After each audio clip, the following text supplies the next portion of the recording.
So ইতিমধ্যে আপোনালোকে নিশ্চয়কৈ চেক কৰিছে নিজৰ ৰিজাল্টটো যে কাৰ কাৰ এলটমেণ্ট হ'ল বা কাৰ কাৰ ইয়াতে নহ'ল। সো ইয়াতে যিসকলে প্ৰথমতে ৰাউণ্ড 1তে ছিলেক্টেড হৈ গ'ল, এলটমেণ্ট হৈ গ'ল ইনষ্টিটিউশ্যনত, তেওঁলোকৰ মোৰ ফালৰ পৰা বহুতো কংগ্ৰেচুলেশ্যনছ থাকিল। আৰু যিসকলে ছিলেক্ট হোৱা নাই তেওঁলোকেও মন বেয়া কৰিব নালাগে, কাৰণ ইয়াতে নেক্সট ৰাউণ্ডো আছে, এতিয়াও শেষ হোৱা নাই। আপোনালোকে পৰৱৰ্তী সময়তো চান্স কিন্তু এতিয়াও যথেষ্ট আছে, গতিকে এতিয়াই মন বেয়া কৰিব নালাগে। যিসকলে এলটমেণ্ট হৈছে তেওঁলোকক 5 তাৰিখৰ পৰা ইয়াতে 7 তাৰিখৰ ভিতৰত এডমিশ্যনৰ বাবে যাব লাগিব। 5 তাৰিখ, মাজত 6 তাৰিখ আৰু 7 তাৰিখ, এই 3 দিনৰ ভিতৰত। চ' আপোনালোকৰ যদি কিবা অসুবিধা নাথাকে মই আপোনালোকক ৰিকমেণ্ড কৰিম যে আপোনালোকে 5 তাৰিখ অৰ্থাৎ কাইলৈ এডমিশ্যনটো ল'বলৈ যাব, যদি এলটমেণ্ট হৈ গৈছে গভৰ্ণমেণ্ট ইনষ্টিটিউট। তাৰপিছত আপোনালোকৰ ইয়াতে কি ল'ব লাগিব, এটা যিটো আপোনালোকৰ ডিক্লেৰেশ্যন বা আণ্ডাৰটেকিং দিব লাগে, সেই আণ্ডাৰটেকিংখন আপোনালোকৰ কোৰ্ট ফি বুলি কয়, সেইটো আপোনালোকে ল'ব পাৰে। আপোনালোকক কৈ দিওঁ যে কিছুমান ইনষ্টিটিউশ্যনত কোৰ্ট ফি লিখা থাকিলেও ইয়াতে কোৰ্ট ফিটো একচেপ্ট নকৰে।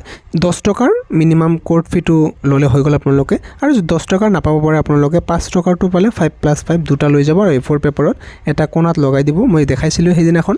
আৰু আপোনালোকে কি কৰিব, মই ৰিকমেণ্ড কৰিম যে কোৰ্ট ফিও লৈ যাব, তাৰ লগতে আপোনালোকে যিটো ষ্টেম্প পেপাৰ বুলি আছে, ষ্টেম্প পেপাৰ লৈ যাব, মিনিমাম 10 ৰুপিছৰ, আৰু যদি নাপায় 10 টকা 20 টকাৰ সেই আগৰ পুৰণি দলিল সেইখন ল'লেও হৈ যাব, বা নতুনকৈ যিবিলাক অনলাইন কৰে আপোনালোকে অনলাইনৰ পৰাও বনাই লৈ যাব পাৰে। আৰু আপোনালোকে কাৰো ছিগনেচাৰ বা আপোনালোকে এনে খৰচ কৰিব নাযাব কোৰ্টত গৈ বা নটাৰী বা কৰিব পৰা, সেইটো আপোনালোকৰ কোনো প্ৰয়োজন নাই। আপোনালোকে নিজে জাষ্ট হাতেৰে ডিক্লেৰেশ্যনখিনি লিখি দিব যে মই এই কোৰ্চটো কোনো কোৰ্চত এডমিশ্যন লোৱা নাই, সেইকাৰণে। চ' আপোনালোকৰ জাষ্ট চেল্ফ ডিক্লেৰেশ্যনটো লোৱা হয় তাতে প্ৰুফ হিচাপে যে আপুনি বেলেগ কোৰ্চ কৰি থকা নাই। মই ৰিকমেণ্ড কৰিম আপোনালোকে আগৰ পৰাই যাতে আপুনি ব্যৱস্থা কৰি ৰাখে ষ্টেম্প পেপাৰ প্লাছ যিটো কোৰ্ট ফি আছে, আপোনালোকে পাৰিলে দুটাই লৈ যাব, কাৰণ ক'ৰবাত ষ্টেম্প পেপাৰটো একচেপ্ট কৰে আৰু ক'ৰবাত কোৰ্ট ফিটো একচেপ্ট কৰে। ত' আপোনালোকে পৰাপক্ষত আপোনালোকে দুয়োটাই লৈ যাব যাতে অসুবিধাৰ সন্মুখীন হ'ব লগা নহয়। আৰু আপোনালোকে এডমিশ্যনৰ বাবে ইয়াতে টাইম মতে যাব, ৰাতিপুৱা 10 বজাৰ পৰা ষ্টাৰ্ট কৰি ইয়াতে আপোনালোকৰ আবেলি 5 বজালৈকে টাইম আছে ইয়াতে।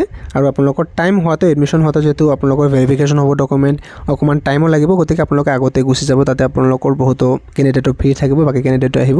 ছ' এলটমেণ্ট হোৱা ইনষ্টিটিউটত নিশ্চয়কৈ আপোনালোকে আগতে গুচি যাব। কিছু সময় পিছত আপোনালোকে ইয়াৰ কাট অফটো লাভ কৰিব, আজি ৰাউণ্ড 1ৰ কাট অফটো দিব, আৰু যিটো ছেকেণ্ড ৰাউণ্ড হ'ব। প্ৰথমতে যিহেতু আপোনালোকে কাউন্সেলিং কৰিছে, ছ' ছেকেণ্ড ৰাউণ্ডৰ বাবে আপোনালোকে ইয়াতে পুনৰবাৰ কাউন্সেলিং কৰিব নালাগে, এইটো অট'মেটিকলি ফাৰ্ষ্ট ৰাউণ্ডতে আপোনালোকৰ কভাৰ কৰিলে, মানে ফাৰ্ষ্ট ফেজতে কভাৰ কৰিলে বহুতে হয়তো কনফিউজন লাগিব পাৰে যে ইয়াতে আপোনালোকে আকৌ কৰিব লাগিব নেকি। চ' আপোনালোকে ছেকেণ্ড ৰাউণ্ডৰ ইয়াতে কাউন্সেলিং কৰিব নালাগে। ফাৰ্ষ্ট যিটো ফেজ আছে, ফাৰ্ষ্ট ফেজতে ফাৰ্ষ্ট ৰাউণ্ডৰ কাট অফ ইতিমধ্যে গ'ল, মানে ফাৰ্ষ্ট ৰাউণ্ডৰ এলটমেণ্ট হৈ গ'ল। এতিয়া ছেকেণ্ড ৰাউণ্ডৰ এলটমেণ্টটো আপোনালোকে ৰিজাল্টটো লাভ কৰিব 11 আগষ্ট তাৰিখে।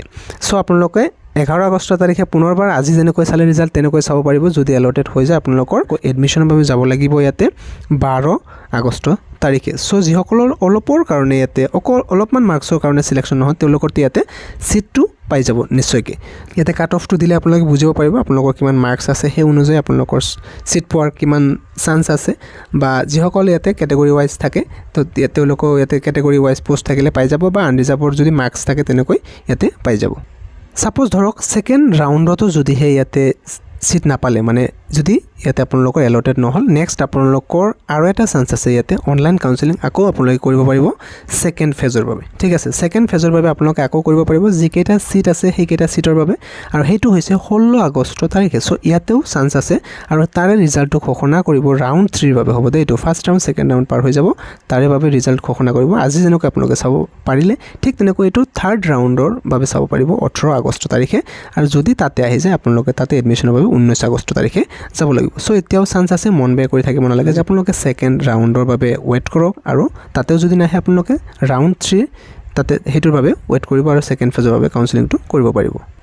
কিছুমানে হয়তো ভাবিব পাৰে যে মাৰ্কছটো ইমান হাই আছে, কিছুমানৰ ধৰক 53 আছে, বা কিছুমানৰ 55 আছে, কিছুমানৰ আৰু ওপৰত মাৰ্কছ আছে, তথাপিও ফাৰ্ষ্ট ৰাউণ্ডত ইয়াতে নামটো নাহিলে তেওঁলোকে হয়তো টেনশ্যনত আছে যে নামটো আহিব নে নাহে। তেওঁলোকে টেনশ্যন কৰিব নালাগে, ইয়াতে নিশ্চয়কৈ আপোনালোকৰ যিটো ছেকেণ্ড ৰাউণ্ড আছে সেই ছেকেণ্ড ৰাউণ্ডত ছিটটো আপোনালোকৰ আহি যাব।